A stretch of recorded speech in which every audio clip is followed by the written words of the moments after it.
Amén. Te damos gracias, Señor, en el nombre de nuestro Señor Jesucristo. Estamos un día más, Señor, buscándote, Señor, para que nos dirijas. Queremos, Señor, oh Dios, encontrar estas verdades, Señor. Preguntamos tu palabra, tu luz, tu sabiduría, Señor. Danos la sabiduría, Señor. Que sea una bendición, Señor, en nuestras vidas, para que crezcamos, Señor, para que nos animemos y para que abandonemos la carne y el mundo, Señor. Te damos gracias, que sea una bendición para todos en Cristo Jesús. Amén. Hoy vamos a ver el arrebatamiento de los creyentes. El arrebatamiento de los creyentes en este último siglo y medio, es decir, el arrebatamiento de los santos, ha sido un asunto complicado. Ha sido un asunto complicado para muchos cristianos que buscan seriamente al Señor. En términos generales, existen tres escuelas en cuanto al entendimiento del arrebatamiento de la iglesia. La que afirma que ocurre antes de la tribulación y la que asevera que sucede después de la tribulación y las que se conoce como el arrebatamiento parcial. Aquellos que creen en el arrebatamiento parcial dicen que los vencedores serán arrebatados antes que la mayoría de los creyentes. En cada uno de estos puntos de vista ha habido santos muy buscadores de estas verdades, con mucha dedicación a encontrar estas verdades sobre el arrebatamiento.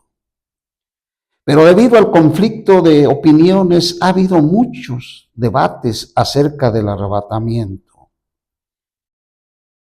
El arrebatamiento de los vencedores en la Biblia vemos dos aspectos: el arrebatamiento de los vencedores y el de la mayoría de los santos. Esto no significa que haya solamente dos arrebatamientos. En el arrebatamiento de los vencedores hay por lo menos tres categorías de vencedores. En el arrebatamiento de los vencedores hay tres categorías de vencedores. Por ejemplo, el arrebatamiento de las primicias en el Apocalipsis capítulo 14, 1 y 2. Ese es el primer arrebatamiento. El segundo arrebatamiento, el hijo varón, capítulo 12, en el verso 1 al 5 de Apocalipsis. El hijo varón está compuesto de los vencedores que murieron y que son resucitados, las primicias. Apocalipsis 14, 1 al 5, son los vencedores que todavía estén vivos, los que nunca pasaron por la muerte. Cuando lleguemos, los que nunca pasaron por la muerte y fueron arrebatados como las primicias. Cuando lleguemos al capítulo, veremos que el hijo varón que aparece en Apocalipsis es engendrado, es decir, dado a luz. Consideremos al Señor Jesús. Él fue engendrado por Dios como el hijo primogénito en la resurrección. En Hechos 1 al 5 y Hechos 13, 33. El hijo varón también será engendrado en resurrección. La resurrección del hijo varón será su nacimiento. Apocalipsis capítulo 12, en el verso 11. Dice: y ellos le han vencido por causa de la sangre del Cordero y de la palabra del testimonio de ellos, y no amaron la vida de su alma hasta la muerte. Tenemos que entender qué es un vencedor, qué es un creyente vencedor. Eso lo debemos de tener, pero clarísimo, qué es un creyente vencedor. ¿Cuántos quieren ser vencedores? Para ser vencedor necesitamos saber cómo podemos llegar a ser vencedores.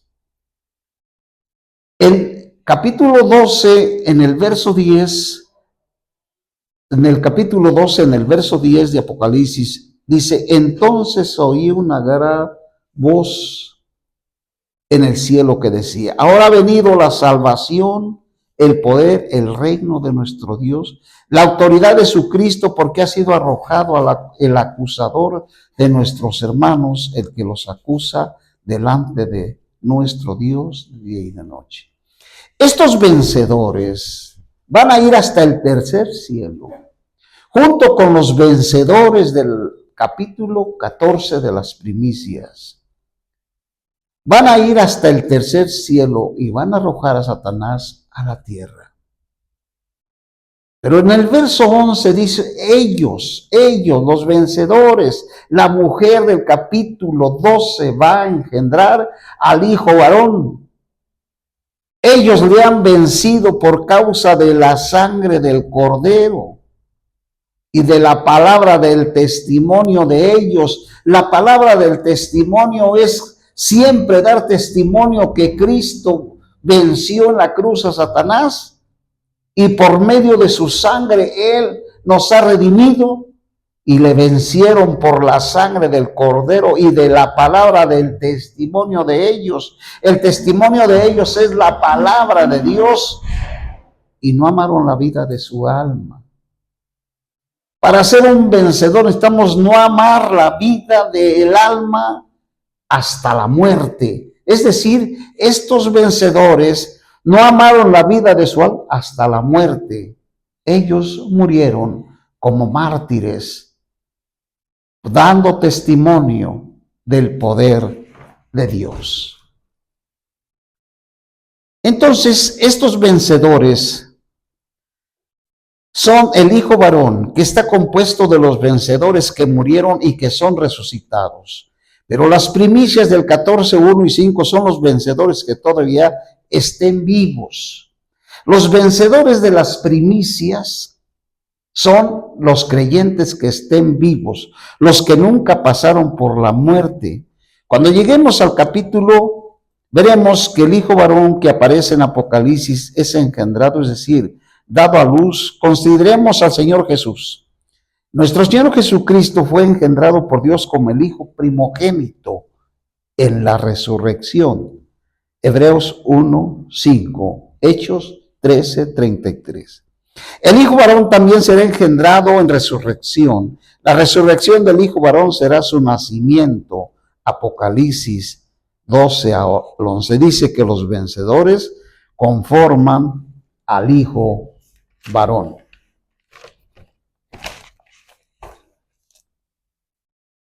La Biblia nos dice que son fieles hasta la muerte y que vencen al enemigo. ¿Qué es un vencedor? Un vencedor es un creyente que no tiene miedo a nada, a nadie. Es un creyente que no tiene temor de nada, no tiene ninguna angustia de nada, no tiene él ninguna cobardía de nada. Ha vencido la cobardía, ha vencido el temor. No tiene miedo de nada. Es un vencedor, uno que no tiene miedo de nada. Estos no tuvieron temor de nada. Son fieles hasta la muerte. Vencen al enemigo. Vencen la angustia, el temor, los problemas. No hay problema que estos los atemorice, los haga cobardes.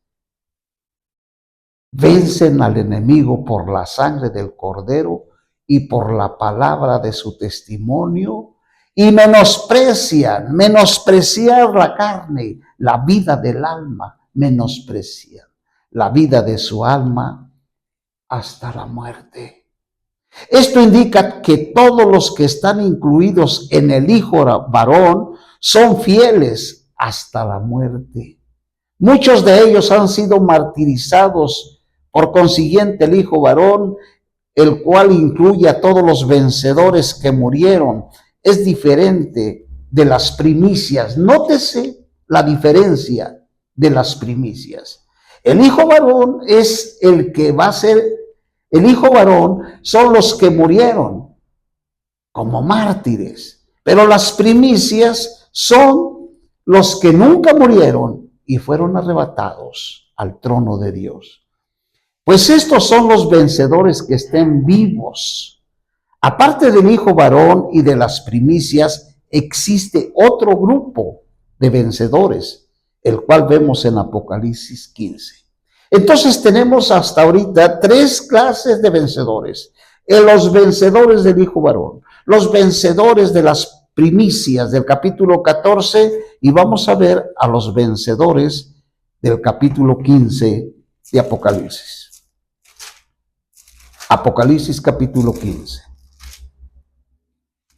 Dice,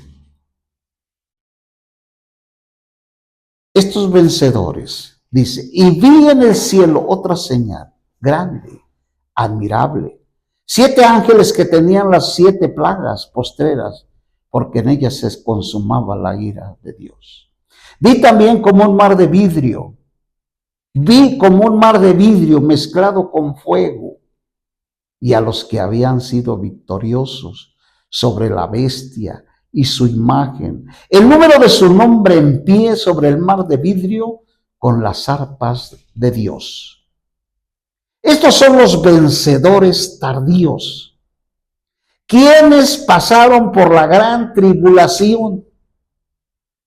Si queremos entender la Biblia, necesitamos pedirle a Dios y no dejarnos guiar por ningún hombre. Nada más lea la escritura, lea los pasajes que estamos leyendo. Si usted no lee los pasajes capítulo 12, capítulo 14 y capítulo 15 y no los lee, nunca entenderá quiénes son los vencedores. Nunca entenderá quién es el hijo varón y quién son las primicias y quiénes son los vencedores tardíos. Por eso es necesario que veamos la escritura y no nos dejemos guiar nomás por lo que dicen. Investiguen la escritura. Dice, vi también como un mar de vidrio mezclado con fuego y los que habían sido victoriosos sobre la bestia y su imagen y el número de su nombre en pie sobre el mar de vidrio con las arpas de Dios. Cantan el cántico de Moisés, esclavo de Dios, y el cántico del Cordero, diciendo, grandes y maravillosas son tus obras, Señor, Dios Todopoderoso. Justos y verdaderos son tus caminos, Rey de las naciones. ¿Quién no te temerá, oh Señor?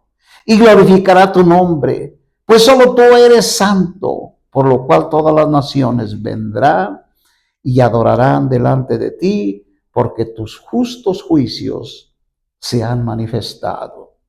Estos son los vencedores tardíos, quienes pasaron por la gran tribulación. Contradice lo que muchos están diciendo, que la iglesia no pasará la tribulación, que parte de la iglesia, que toda la iglesia será arrebatada antes de la tribulación. Esto contradice, porque estos son vencedores que pasaron por la tribulación, que no estuvieron dentro de las primicias, que no estuvieron dentro del hijo varón y se quedaron y pasaron por la tribulación. Estos son los vencedores tardíos, quienes pasarán por la gran tribulación y vencerán al anticristo y no lo adorarán. Ellos morirán como mártires bajo la persecución del anticristo y luego serán resucitados para reinar con Cristo en el milenio. Apocalipsis capítulo 20 en el verso 4. Este tipo de creyentes fueron creyentes que no fueron arrebatados en el arrebatamiento de las primicias, pero que se hicieron vencedores en la tribulación. Se hicieron vencedores rápidamente. Ellos vencieron. Dice Apocalipsis capítulo 20 en el verso 4. Y vi tronos y se sentaron sobre ellos. Mire, también aquí necesitamos poner atención, porque estos vencedores tardíos se hicieron vencedores muy rápido, pero rapidísimo. Y vi tronos, y se sentaron sobre ellos los que recibieron la facultad de juzgar. Y vi las almas de los decapitados por causa del testimonio de Jesús y por la palabra de Dios, y los que no habían adorado a la bestia. Estos son, capítulo 15, en el verso 2 en adelante, estos son los creyentes, los que no adoraron a la bestia ni a su imagen, y que no recibieron la marca en sus frentes, ni en sus manos, y vivieron y reinaron con Cristo 1000 años. Está tan clara la escritura. No necesitamos enredarnos. Es tan clara. Pero los demás muertos no volvieron a vivir hasta que se cumplieron 1000 años. Esta es la primera resurrección. Cuando se habla de los demás muertos, son los que nunca recibieron a Cristo y se quedarán y serán resucitados al final de la tribulación. Estos vencedores que murieron como mártires tuvieron la mejor resurrección. Es una resurrección de vida. También es una resurrección de recompensa. Regresemos al 15. Entonces, estos vencedores murieron como mártires. Dice, y cantan el cántico de Moisés. Grandes y maravillosas son tus obras. Están de pie sobre el mar de vidrio. Ellos ya están en el tercer cielo, en el mar de vidrio. ¿Qué significa esto? Significa que estos vencedores han sido, 1, resucitados de los muertos. 2, han sido arrebatados por estar sobre el lago de fuego, a lo cual se refiere el mar de vidrio, el cual es la segunda muerte.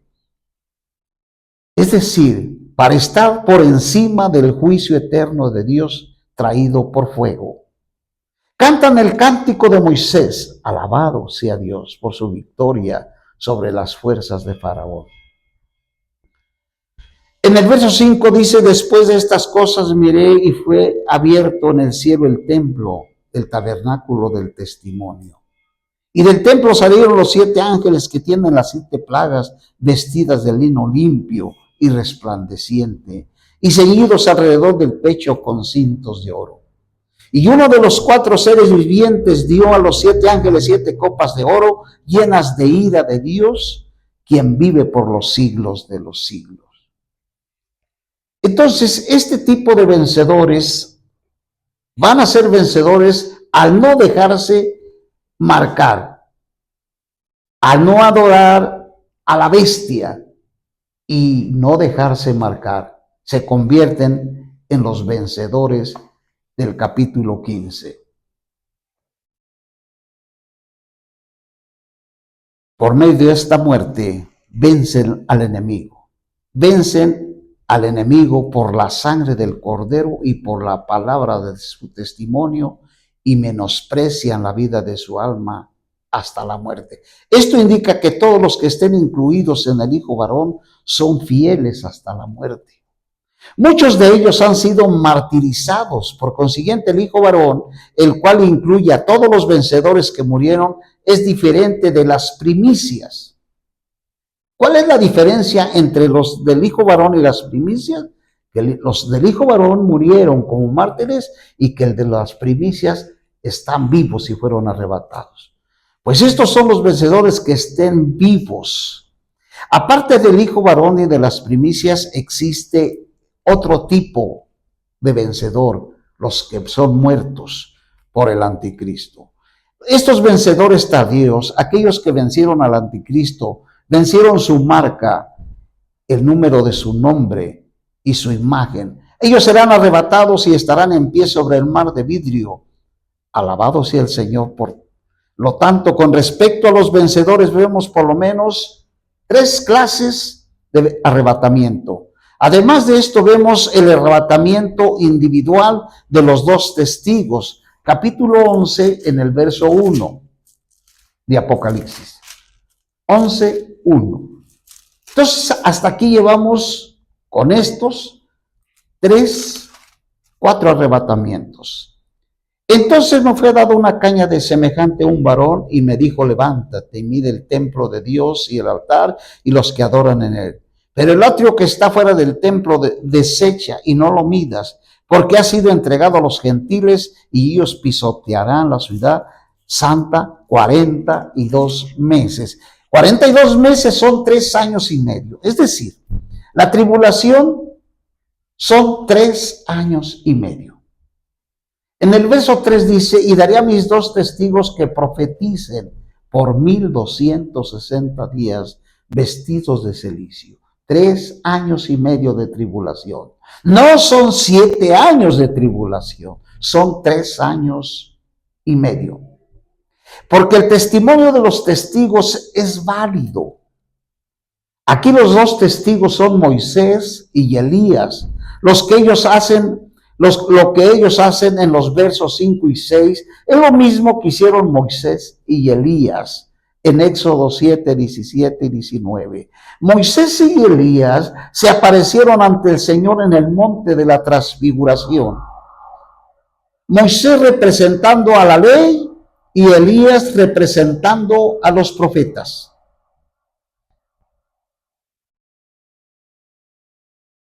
Estos testificarán por Dios. Su misión de ellos fue predicha. Malaquías 4:5 y Mateo 17:11. Ellos son los 2 olivos, los 2 hijos de aceite, mencionados en Zacarías capítulo 4, versos 3, 11 y 14. Estos son los 42 meses mencionados en el verso 2. El periodo en el cual el anticristo blasfemará contra Dios, perseguirá a su pueblo bajo el poder maligno y la persecución del anticristo. Los 2 testigos van a profetizar, van a hablar por Dios y darán testimonio en contra de las maldades del anticristo. El cilicio es un símbolo de luto. Los 2 testigos usarán vestidos de luto como advertencia para los moradores de la tierra, exhortándoles a no adorar al anticristo para que sean librados del juicio de Dios. Este va a ser lo que los 2 testigos van a hacer cuando ellos vengan en el tiempo de la tribulación. Advertirles a la gente que no adoren al anticristo. Los olivos producen aceite. Estos son los 2 hijos de aceite. Las lámparas, el aceite simboliza al Espíritu Santo en Zacarías capítulo 4, verso 14. Estos 2 testigos son llamados los hijos de aceite, lo cual indica que están llenos del Espíritu Santo. Con este arrebatamiento tenemos 4 arrebatamientos. El arrebatamiento de los vencedores es la primera clase de arrebatamiento. El arrebatamiento de la mayoría de los santos, lo cual se considera en Apocalipsis 14:15 como la cosecha, es la tercera clase de arrebatamiento. En Levíticos, en el capítulo 23, en el verso 10, vemos un tipo del arrebatamiento, el tipo de la cosecha que madura en el campo. Algunas cosechas maduran temprano y otras más tarde. El fruto que madura primero es considerado las primicias. En el Antiguo Testamento, las primicias siempre eran llevadas al templo de Dios y no al granero. Éxodo 23:19 claramente dice: las primicias de los primeros frutos de la tierra serán traídas a la casa de Jehová, tu Dios.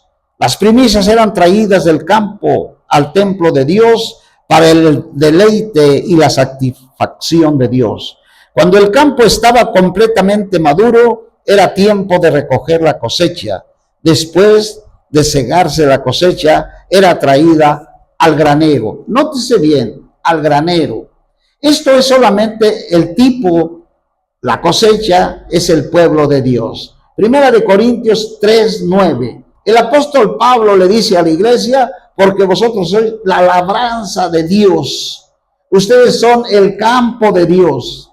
Y los primeros frutos que maduran son las primicias de la cosecha. Y son llevados directamente al templo de Dios en los cielos. Después de esto, el sol brillará con mayor intensidad. Una vez que entre la tribulación, el sol brillará con intensidad y la cosecha que no haya madurado, que todavía esté verde, comenzará a madurar. Cuando toda la cosecha haya madurado, los santos en su mayoría serán cosechados y llevados al aire. Repetimos aquí.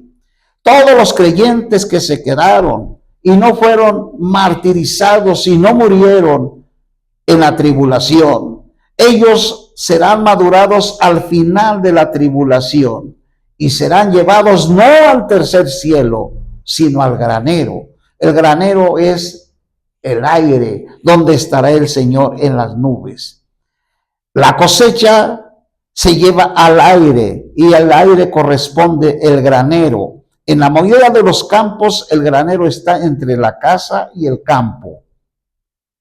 Las primicias eran llevadas hasta la casa, pero la cosecha era puesta en el granero. Pero las primicias se llevan a la casa para que el primero en disfrutar de la cosecha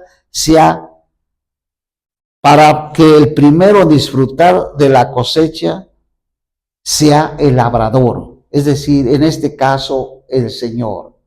El Señor es el que va a disfrutar de las primicias. Por eso los 144,000 son las primicias que serán llevadas hasta la casa del Padre. No todos los creyentes iremos al cielo. Esto es otro asunto. Todos los creyentes que están diciendo que la persona muere y se va al cielo es un error. Nadie. Los primeros que van a ir hasta el tercer cielo, a la casa del Padre, será el Hijo varón. Y después las primicias. Y después los que fueron martirizados y muertos por el anticristo. Ellos irán hasta la casa del Padre. Esto es los creyentes vencedores. Entonces, pese a que muchos maestros han escrito sobre el arrebatamiento, muchos de ellos no se han interesado en el asunto de la cosecha de Dios. En Mateo 13, el Señor Jesús revela que Él vino a sembrar la semilla en el campo. En 1 Corintios 3, Pablo le dice a los corintios, vosotros sois la labranza. Toda la iglesia es una labranza. Somos la cosecha. Hay que madurar primero para que seamos las primicias. Todos estamos en el campo del Señor. Somos el trigo. Somos la labranza de Dios, necesitamos madurar. Recordemos que las uvas para madurar necesitan agua, pero la semilla para madurar no necesita agua, necesita secarse y no tener agua, es decir, no tener mundo, no tener nada que ver con el mundo. Vosotros sois la labranza de Dios. Por último, en Apocalipsis 14, tenemos las primicias y la cosecha. Esto nos presenta el concepto básico con respecto al arrebatamiento. Muchos cristianos son demasiado superficiales, miopes, que no alcanzan a ver, que no leen, no estudian la Biblia de una manera exhaustiva. Se basan en algunos versículos aislados y enseñan que todos los cristianos serán arrebatados antes de la tribulación. Tiene que dejar esa enseñanza. Pero también aquellos que han abrazado esta enseñanza va a ser muy difícil convencerlos que dejen esa enseñanza. aunque vean los pasajes de la Escritura, se aferran a lo que sus maestros les han enseñado. Empecemos nosotros a depender del Señor y no de ningún hombre. Estos que enseñan que toda la iglesia será arrebatada antes de la tribulación, es un error. Afirman que ellos son pecadores lavados con la sangre del Señor, que fueron regenerados por el Espíritu, que son salvos y que ahora están esperando la venida del Señor Jesús, cuando todos seremos arrebatados. En términos generales, ¿esto es correcto? ¿No hay nada erróneo en ello? Sin embargo, esta explicación es demasiado inexacta y superficial. Como ejemplo, esto es vago. Esta enseñanza es una enseñanza que ha existido tradicionalmente en cuanto al arrebatamiento. Una vez que se tiene esta idea, es como sacar a una persona del catolicismo. Cuando una persona tiene muy arraigado las enseñanzas que le han enseñado, un católico en una denominación, cualquier persona que está arraigada con lo que han enseñado, es difícil de abandonar lo que ya tuvo. Sin embargo, tenemos que despertar y no aferrarnos a lo que nos han enseñado. Tenemos que ir a la Escritura y si es error lo que nos enseñaron, tenemos que abandonarlo. Tenemos que abandonarlo porque debemos de creer más en lo que dice la Escritura. Una vez que se tiene la idea de que todos los creyentes serán arrebatados antes de la tribulación, es muy difícil librarse de esa creencia. Yo he visto a muchos que aunque el predicador está diciendo errores, ellos siguen apoyando. Le doy gracias a Dios que para mí esto no ha sido un problema, porque siempre he buscado las verdades de Dios y no me conformo a lo que dicen. Tengo que investigar en dónde, en la Escritura. La gran tribulación. En primer lugar, tengamos en cuenta la necesidad que los vencedores sean arrebatados. Vamos a leer Mateo capítulo 24, verso 21. El Evangelio de San Mateo, en el capítulo 24, en el verso 21. Con respecto a la tribulación, porque habrá entonces gran tribulación, cual no lo ha habido desde el principio del mundo hasta ahora, ni lo habrá jamás. La gran tribulación sucederá en los últimos 3 años y medio de esta era. La tribulación no tiene 7 años, tiene 3 y medio.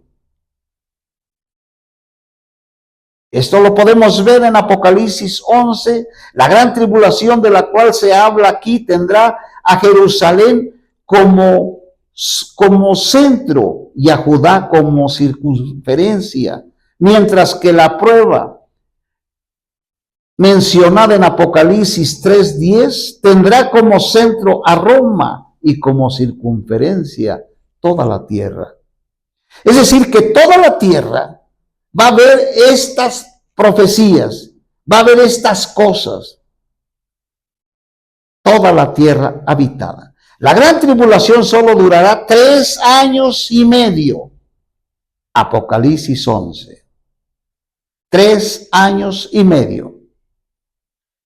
Aquí se refiere en el 22. Y si aquellos días no fuesen acortados, nadie será salvo.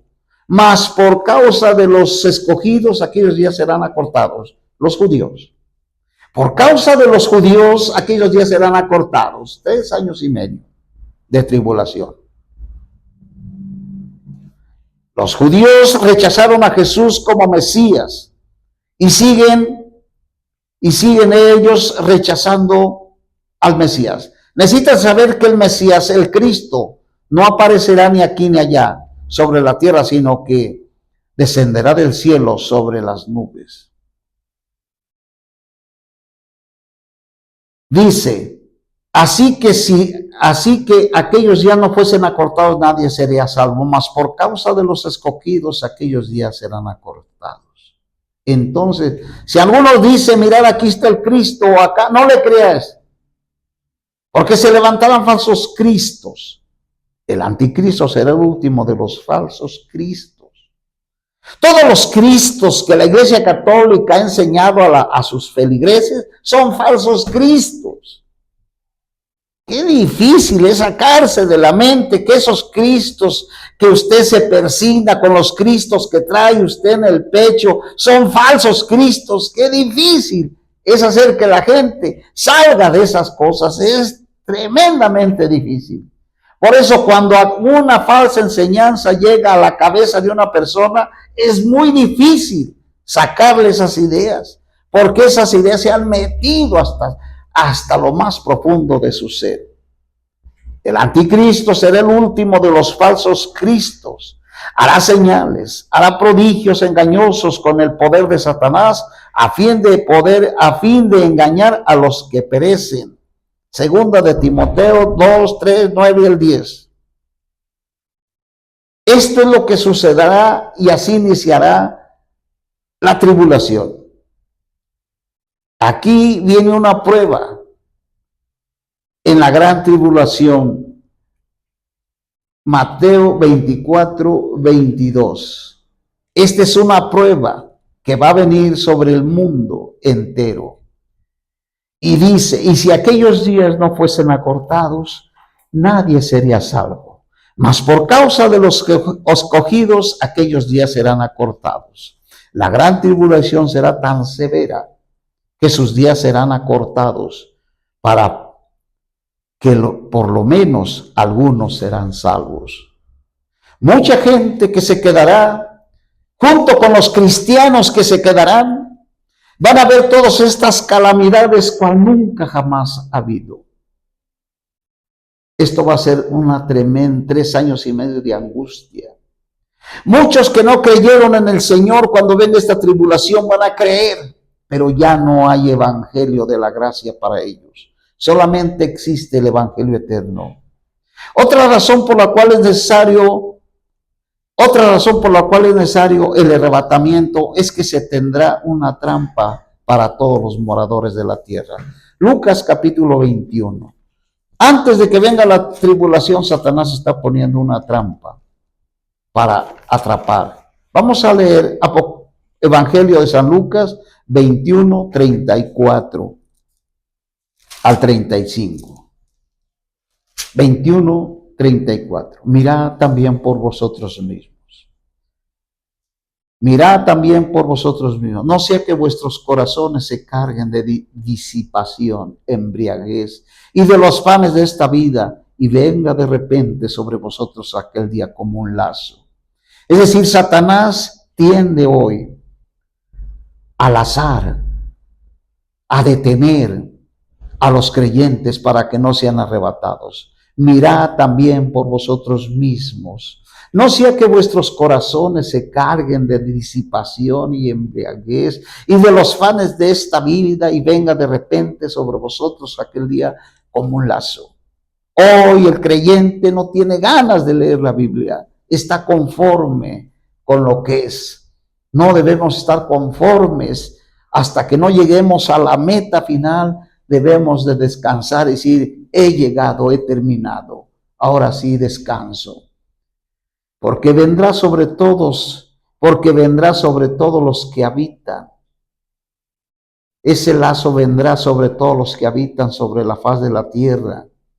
Velad pues en todo tiempo rogando para que logréis escapar de la tribulación, de todas estas cosas que van a suceder, y para estar en pie. Estar en pie en el tercer cielo significa vencer y llegar hasta el tercer cielo y estar en pie delante del Hijo del Hombre. Este es el rapto secreto, el arrebatamiento de las primicias. Serán aquellos que no se van a dejar vencer por la embriaguez, por los afanes de la vida, por los deseos de la carne. No se van a dejar atrapar. Este es el lazo que Satanás está utilizando contra la iglesia para que no sean arrebatados como las primicias. Este es el rapto de los vencedores. Este es el rapto en el cual tenemos que irnos. No debemos de quedarnos. Y si aquel momento de la tribulación no llega antes que moramos, tenemos que morir como vencedores para ser arrebatados como el hijo varón. Debemos vencer. Vencer nos manda el Señor a ser vencedores. Otra razón por la cual es necesario que nosotros seamos arrebatados es por la tribulación, por lo que ha de venir. Así como un pescador extiende su red para pescar, asimismo Satanás extiende sus redes para atraparnos a nosotros. En Lucas 21:34 el Señor menciona tres cosas relacionadas con la trampa, mencionada en el versículo 35. Porque vendrá sobre todos los habitantes sobre la faz de la tierra, porque vendrá sobre todos los habitantes como un lazo. Mirad también por vosotros mismos, no sea que vuestros corazones se carguen de disipación y de embriaguez y de los afanes de esta vida, y venga de repente sobre vosotros aquel día como un lazo. En este versículo el Señor menciona disipación. Esto se relaciona con comer, embriagarse, y tiene que ver con beber y los afanes de la vida. Desde la Segunda Guerra Mundial casi todo el mundo ha estado ocupado en estas tres cosas. Por ejemplo, la industria gira en torno a los afanes de la vida, el comercio, los afanes, el negocio, hacer dinero. Todo esto es un lazo. Necesitamos trabajar, pero no afanarnos, no decir que eso es lo máximo, sino lo máximo es el Señor. Que el Señor nos fortalezca, que el Señor nos dé poder para ser del hijo varón si morimos, o de las primicias para ser arrebatados. Amén.